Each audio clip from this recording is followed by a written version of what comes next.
حضور آج کل یہ رواج ہے کہ اگر کوئی شخص کسی ٹاپک پہ اپنی کوئی ایسی رائے دیتا ہے جو ٹرینڈ سے الگ ہوتی ہے یا جو ریلیجن کے بیسس پہ ہوتی ہے تو لوگ اسے آسٹرسائز کر دیتے ہیں۔ اس ٹرینڈ کو آج کل کینسل کلچر کے نام سے جانا جاتا ہے۔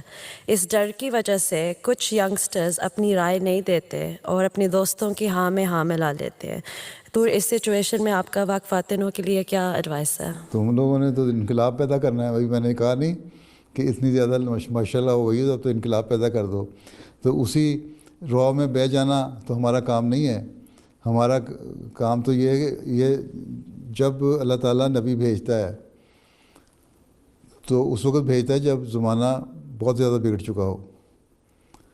حضرت صلی اللہ علیہ وسلم کو جب اللہ تعالیٰ نے بھیجا تو اس وقت قرآن شریف میں بھی کہا ہے کہ بیر و بر میں فساد برپا ہوا تھا، ہر جگہ بگڑے ہوئے تھے لوگ، تو ان کو اصلاح کے لیے بھیجا۔ اور عیسائی بھی مانتے ہیں، یہودی بھی مانتے ہیں کہ وہ زمانہ بہت بگڑا ہوا تھا، لوگ مذہب سے دور ہٹ رہے تھے، ٹھیک، اور ان کی اصلاح کے لیے پھر آن وسلم کو اللہ تعالیٰ نے بھیجا۔ آپ نے بتایا کہ اسلام کی تعلیم کیا ہے، خدا تعالیٰ کے کہ عبادت کرنے کا طریقہ کیا ہے، کس طرح عبادت کرنی چاہیے، اچھے اخلاق کیا ہیں، مذہب کیا چاہتا ہے تمہارے سے، اور اس کا اثر ہوا اور دنیا میں اس کا اثر پھیلا۔ اور جب دیکھا عیسائیوں نے، یہودیوں نے کہ اسلام پھیل رہا ہے، مذہب کا اثر ہو رہا ہے، تو انہوں نے بھی اپنی تعلیم کو بہتر کرنا شروع کر دیا، اس کے مقابلے میں لانے کے لیے اچھے اخلاق پھیلانا شروع کر دیے۔ تو بہرحال لیکن عمومی طور پر وہ مانتے ہیں کہ انتہائی بگڑا ہوا زمانہ تھا۔ پھر 1200 سال 1400 سال کا زمانہ گزر گیا، پھر مسلمانوں میں بھی بگاڑ پیدا ہو گیا، پھر دوسرے مذاہب میں بھی دوبارہ بگاڑ پیدا ہو گیا، اسی طرح مذہب سے دور جانے لگ گئے۔ آج کل تو دیکھ لو کہ 65% سے زیادہ لوگ جو ہیں وہ خدا کو نہیں مانتے، مذہب سے دور ہو چکے ہیں، ٹھیک ہے، دوسرے مذہب والے۔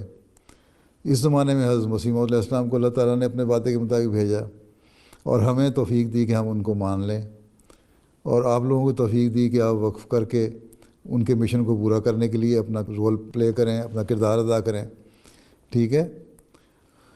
تو اگر لوگ تو مذہب سے کیونکہ دور ہٹے ہوئے ہیں اس لیے وہ مذہب کا مذاق اڑاتے ہیں، اور نہ صرف مذہب کا مذاق اڑاتے ہیں بلکہ جو انبیاء ہیں ان کا بھی مذاق اڑاتے ہیں۔ اس لیے حضرت صلی اللہ علیہ وسلم کے بارے میں بھی انہوں نے کیریکیچرز بنائے اور کارٹون بنائے اور مختلف قسم کے لطیفے بنائے اور غلط قسم کی باتیں کی، حرکتیں کی ایک زمانے میں، آج سے 8-9 سال پہلے، اور اب تک قرآن کریم کی بے حرمتی کر رہے ہیں۔ اب سویڈن، ڈینمارک وغیرہ میں وہ ایک بندہ ہے جو بے حرمتی کر رہا ہے قرآن کریم کی اور اسلام کا مذاق اڑاتا ہے۔ اسی طرح فرانس میں پابندیاں لگ گئیں اسلام کی تعلیم پہ، اور ملک بھی ہیں جو مسلمانوں کو غلط نظر سے دیکھتے ہیں۔ اسی طرح مسلمانوں کے عمل جو ہیں اپنے، وہ ایسے ہو گئے ہیں کہ واقعی مذاق اڑانے والی باتیں بن گئی ہیں، غلط قسم کی ٹریڈیشنز شامل ہو گئی ہیں جن کو مذہب کا نام دے دیا ہے۔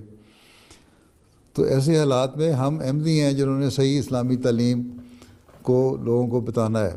ہمارے اگر اچھے اخلاق ہوں گے، اچھے مورز ہوں گے، ہمارا علم ہوگا، دنیاوی علم بھی ہمارا ہوگا، تو لوگ ہماری بات سنیں گے۔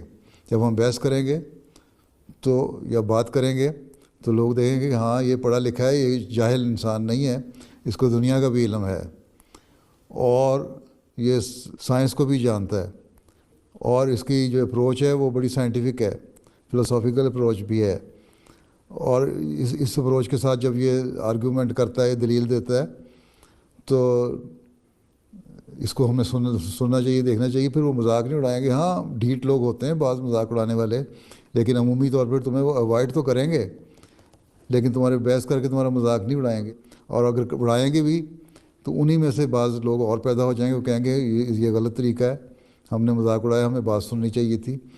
تو آہستہ آہستہ بات سننے والے بھی پیدا ہوتے جائیں گے، اور اس پہ ہم نے یہ دیکھنا ہے کہ کتنی مستقل مزاجی سے ہم یہ کام کرتے چلے جاتے ہیں۔ ہم نے ڈرنا نہیں اور رکنا نہیں، ٹھیک ہے، اپنے عمل سے، اچھے اخلاق سے اور اپنے علم سے، جس کو بڑھا کے ہم نے لوگوں کو قائل کرنا ہے، اور سب سے بڑھ کے یہ کہ دعا سے اللہ تعالیٰ کے حضور جھکتے ہوئے، دعا کرتے ہوئے یہ کام کرنا ہے کہ اللہ تعالیٰ ہمیں توفیق دے کہ ہم اس کام کو آگے بڑھائیں اور دنیا کو صحیح